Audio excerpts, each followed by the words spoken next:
শিক্ষা মন্ত্রণালয়ের নতুন উপদেষ্টা হচ্ছেন ডক্টর সি.আর. আবরার। আগামীকাল বঙ্গভবনে শপথ নেবেন তিনি। বিকেলে উপদেষ্টা পরিষদের সভা শেষে সংবাদ সম্মেলনে এই তথ্য জানান প্রধান উপদেষ্টার প্রেস সচিব।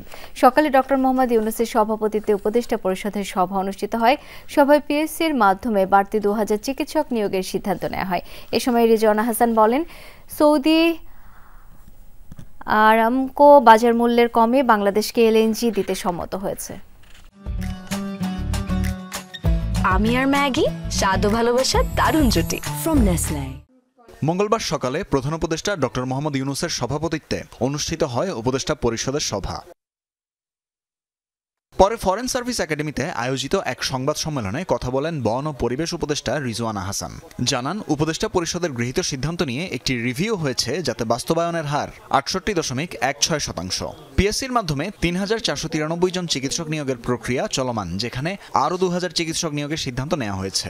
রিজওয়ানা হাসান জানান, বাণিজ্য উপদেষ্টা কিছুদিন আগে সৌদি আরব গিয়ে আরামকো কোম্পানির সাথে আলোচনা করেন। তারা বাজার মূল্যের চেয়ে কমে বাংলাদেশকে এলএনজি সরবরাহ করতে সম্মত হয়েছে। একটি বিশেষ পরিবারের নামে বিপুল সংখ্যক প্রতিষ্ঠানের নাম ছিল। সভায় তেমনই দুটো প্রতিষ্ঠানের নাম পরিবর্তনের সিদ্ধান্ত হয়েছে বলেও জানান তিনি। বিপুল সংখ্যক প্রতিষ্ঠানের নাম বিশেষ পরিবারের সদস্যদের নামকরণ করা হয়েছিল। তো আমরা আজকেও ওই ধারাবাহিকতায় এরকম দুটো প্রতিষ্ঠানের নাম পরিবর্তনের সিদ্ধান্ত গ্রহণ করেছি। আরও 2000 চিকিৎসক নিয়োগের সিদ্ধান্ত নিয়েছি, চিকিৎসক যেন নিশ্চিত করা যায়, এই জন্য এই সিদ্ধান্তটা নেয়া। আরামকো বলে যে সবচেয়ে বড় কোম্পানিটা আছে, তাদের সাথে কথা হয়েছে।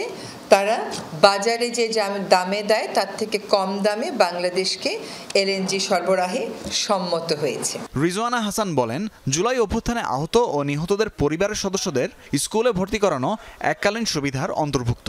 সেটি কোনোভাবেই কোটা নয়। দেশে মব জাস্টিস বা মোরাল পুলিশিং এর সুযোগ নেই বলেও জানান তিনি। 12,500 মানুষের জন্য এটা একটা এককালীন সুবিধা হিসেবে থাকবে, শুধুমাত্র স্কুলে ভর্তির ক্ষেত্রে। এটা কোনোভাবেই কোটার সাথে তুলনীয় নয়। সরকারের অবস্থান একেবারে স্পষ্ট, এরকম মব জাস্টিস কিংবা মোরাল পুলিশিং এর কোনো সুযোগ নেই। এ সময় প্রধান উপদেষ্টার প্রেস সচিব শফিকুল আলম জানান, নতুন শিক্ষা উপদেষ্টা হিসেবে বৃহস্পতিবার বেলা 11টায় বঙ্গভবনে শপথ নেবেন ডক্টর সি.আর. আবরার। নতুন অ্যাডভাইজার ওথ নেবেন, উনি হচ্ছেন সি.আর. আবরার। আমরা আশা করছি যে উনি এডুকেশন মিনিস্ট্রিটা টেক কভার করবেন। কালকে 11টার সময় শপথ বঙ্গভবনে। তানভীর মৌসুম, যমুনা নিউজ, ঢাকা।